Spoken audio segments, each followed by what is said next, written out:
Yeah, I thought obviously looked much more like the team that I've been coaching here prior to December 11th. I thought our energy level was really good. I thought our intensity, execution, guys playing for each other, playing connected, competing together on both ends. Liked our activity level, liked our team spirit, night and day from what it was on a week ago today. So it's a lot to like, and I think a lot to build upon, and then there's some things certainly we can be better at. 16-0 boards and some areas we got to clean up moving forward, but a lot to build on, and now the question for every team and certainly this group is, we're capable. Can we be consistent, right? So we'll have to answer that here as we get ready for this weekend. Coach, the last game you guys played, you started out with 4 threes and what looked to be like a good run, and then nothing went well. Yeah. At what point could you tell that this was different tonight? Yeah, I think we got off to a good start. Shooting the basketball. I think we hit a lull as well. In that first half, I think we got up big, and then they cut it back to 30-20. I thought the probably the key little segment of the game was the two keys were, we finished that half on a 9-2 run to get to build a little bit of cushion. And then I thought we came out in the second half and really were able to sustain our defensive intensity, and our defense fueled everything. Our activity level was better. One thing I think we talked about is I'm okay with us shooting quality threes. We would consider high value threes. For most of our guys, Voss is probably a separate category, Coop sometimes, but most guys, it's are they playing off paint touch spot threes, feet under them, and we generate a lot of those shots against Northern Illinois. We generated a lot in the night. They went in the night more than they did, but the biggest thing to me was our activity level defensively.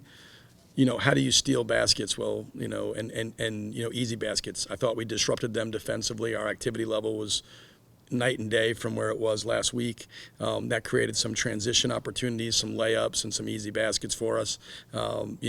Cutting was a little bit better. Offensive rebounds. You got to do some things to give yourself opportunities.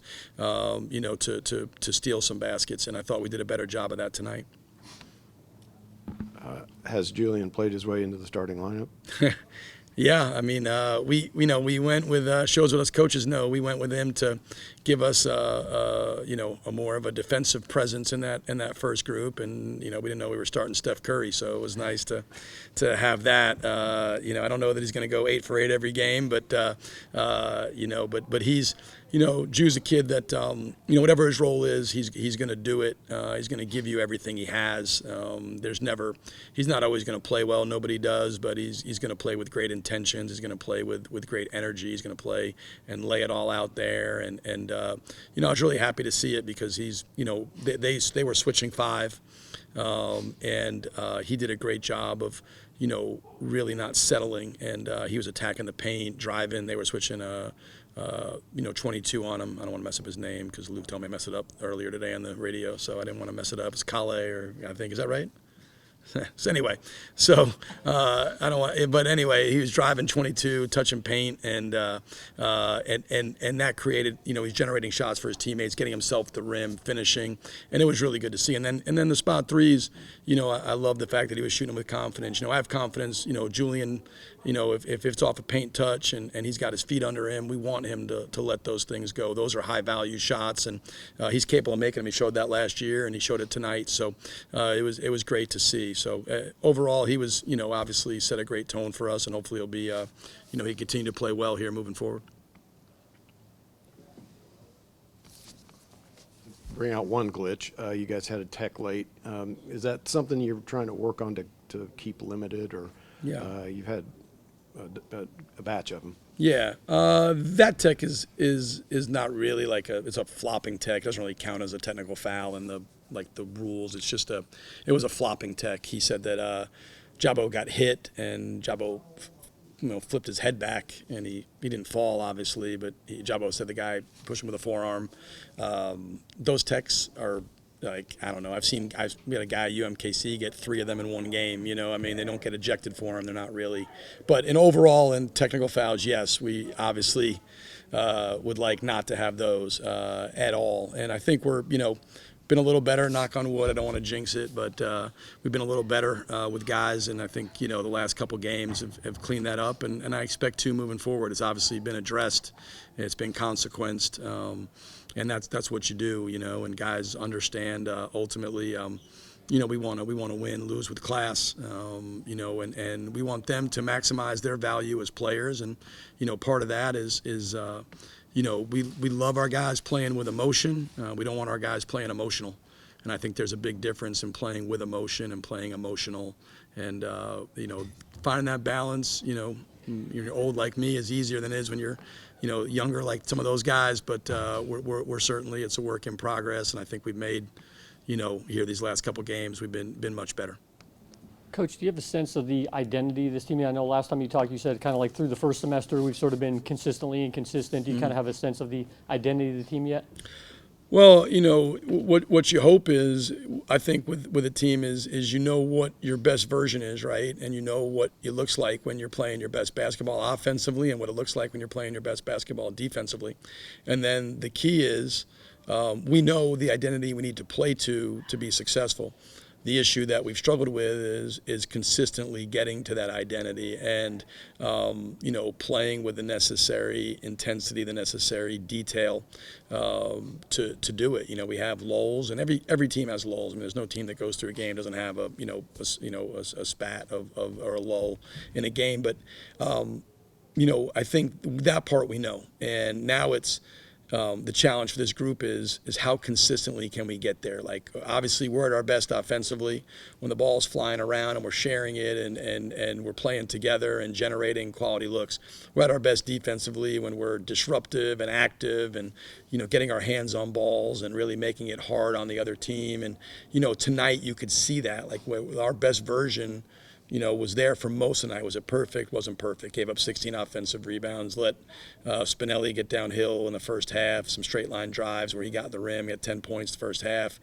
We had some stagnant possessions offensively against the switching. But, you're never going to play, a perfect game. There's always going to be, things to clean up. But that was our best version for a lot of the game. And now it's, it's not a continuum, it's not like the Tour de France. You don't build up points. You go back in the next game in Valpo and it starts at 0. And so you really got to recommit to that process every single day. You don't build any kind of lead or anything. So now it's, can we go back to work tomorrow and recommit to the process, learn from what we did, and then build a level of consistency. But in terms of our identity, we know what it looks like when we're our best version. We also, I think, hopefully the last, 3 games, if it taught us anything, was how fragile it all is, right? When you're playing well, it's fragile. I told the guys, you're never as good as you think you are, you're never as bad as you think you are, and you're never far from either. And you just got to keep plugging, and we got to get back to work. But today was a big step forward, and, adversity can be a springboard or an albatross. It can drown you, or it can really propel you to great things. And I'm hoping with this group, and I think we have guys in the locker room that'll respond, and it'll hopefully be a springboard we look back on and go, thankfully we went through it right before, the gauntlet here in the conference, because it really re-energized us and got us ready to go. So hopefully. Just early thoughts. They're obviously, you start with Cricky and King, right? Those two guys. Cricky, I think, is right leading this league in scoring, or second to Bowen Bourne, but he's a load inside. Hit the game winner here last year against us. He's terrific. Kobe King's terrific. They got those two guys, and they've got point guard that had 13 assists the other night. Get downhill, and just kind of diving into them right now. But it's like every other Valley game. They have Coach Lodge does a great job with his guys. They got a lot of talent. It's a hard place to play. I'm glad Jeff Jackson sent us to Valpo for New Year's. We're really requesting it, so it's good that he was able to follow through and get us there for New Year's Day. So we'll be able to celebrate it in Valpo. But I think our guys are excited to get up there, play. We know it's a quality team, very well coached, really good players. We'll have to play really well on the road to have a chance to be successful on